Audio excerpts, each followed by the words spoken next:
Welcome to Skinny TV on YouTube once again. Yes, let's talk about latest news coming in from the camp of Black Stars and all the other latest news you need to know here on this channel. As you know already, Ghana is here to appoint our new coach after Coach Otto Addo resigned when Ghana exited the 2022 FIFA World Cup.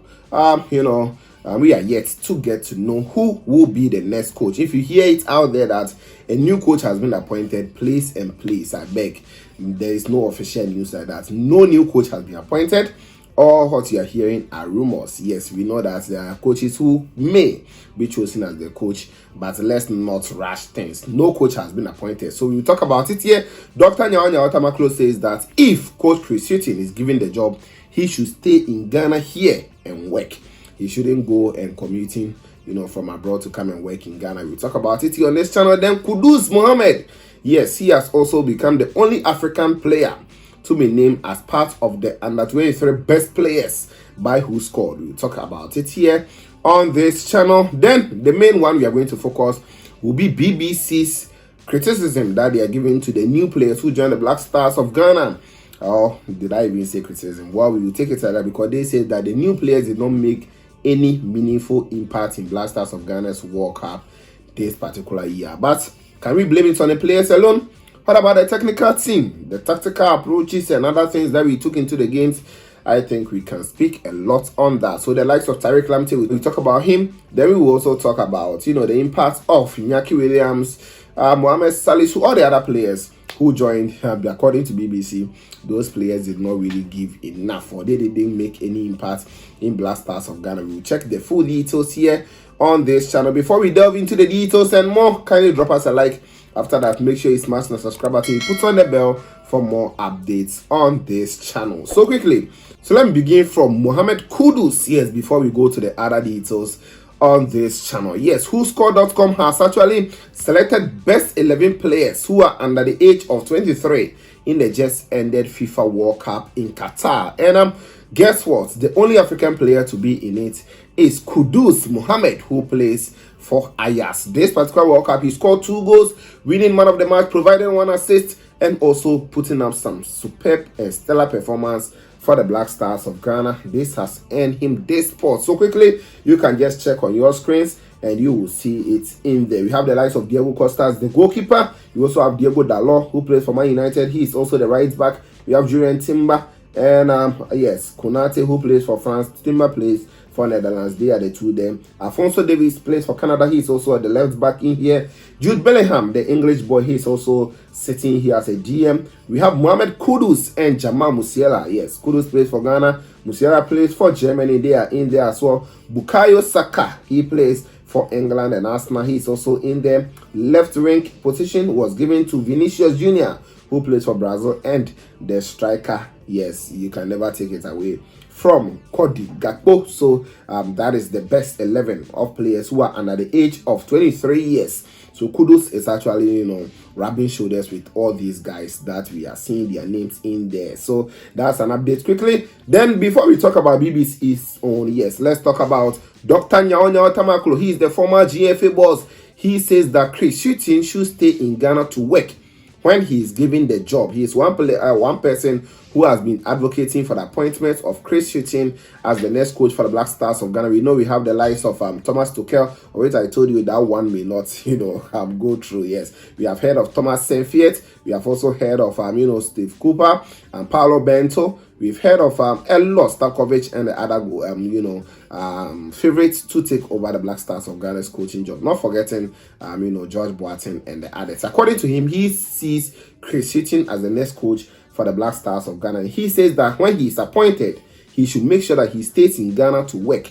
He shouldn't go abroad and commuting to come and work in Ghana here. He doesn't want to see that. According to him, when he was having an interview with Graphic Sport, this is what he said. He said, I think Chris Hughton will be the right person because of his background. He has the African background. Secondly, he is the coach with experience and also has had the opportunity to know these boys. That is what he said. And he continued to say that if Chris Hughton is given the job, then he should come and stay in Ghana and form his local Black Stars to ensure that the nucleus of the team should come from them. he should be able to create and also train strikers for the Black Stars. So according to him, he thinks that one place that we really lacking is the striking role. Now with the striking role, let's just enter into BBC's analysis of Black Stars of Ghana's FIFA World Cup 2022. In fact, they were checking all the African nations' performance in the World Cup, and they say that Ghana's new recruits didn't make impacts. According to BBC's analysis, Ghana's had a bad outing as they just ended 2022 World Cup in Qatar, and the Black Stars finished bottom of Group H with Portugal topping, whilst South Korea finished second ahead of Uruguay on goal difference. Both teams finished with 4 points apiece, and Ghana only had 3 points in there. Losing to Portugal and Uruguay and beating South Korea, Ghana scored 5 goals and conceded 7. Yes, Coach Otto Addo resigned his from his position with immediate effect after Ghana actually exited the tournament in the post-match interview. Now, the BBC, in its wrap-up of the performance of African teams at the tournaments June 8th on Ghana's pre-tournament recruitment of players in major leagues in Europe to play for the side. In a piece on BBC's Africa site titled World Cup 2022 16th, Africa learned at historic finals. A subheading, Ghana recruitment yet to bear fruits.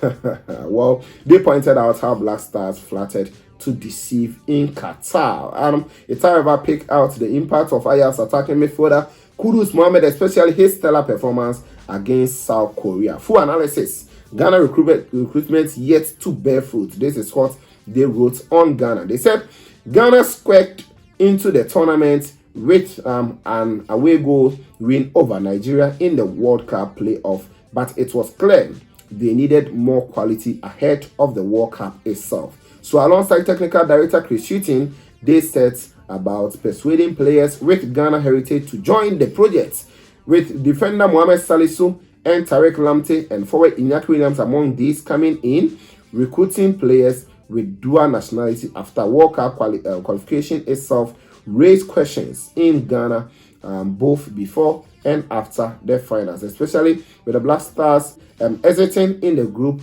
stages, even if they did at least gain revenge on their 2010 foes when helping knock out Uruguay. They continue to state this. They said, "Football is beautiful. Sometimes it is ugly. It was ugly for us today," said Coach Otto Addo after Ghana's loss. Yes, he continues to say, "I'm very sure we will learn from this." That is what they actually quoted. So they said that Coach Otto Addo, after seeing all this and the players, getting about 12 Ghanaian players who are under the age of 23 in this particular Mundial, the players who came in did not make any meaningful impact at the ended World Cup for the Black Stars of Ghana. So what is your take on it? Do you think that BBC, they have been fair to us? I think per analysis sake, you can just say that because we exited at that particular stage, the players did not have impact. But I think we got an impactful players.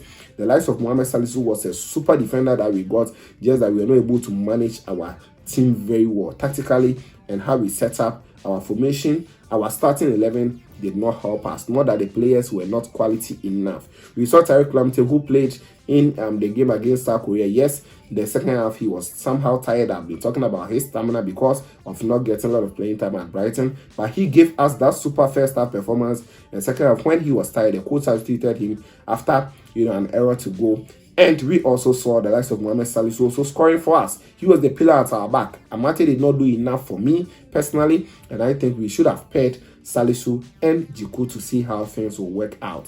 Yes, other new players like Inaki Williams did not score. I think Inaki did not really impress at the World Cup, but many are raising questions of his position in the team. Many things that the coach needed to switch him to the right wing and bring in a certain number 9 in the shape of Antoine Semenyo or even Andre Ayew for Inaki to operate from the right wing, and that could have solved the situation for us. So it might be positional, play of the players that did not really help them, but I don't think that just getting those players on board did not help the team at all. What do you make of it?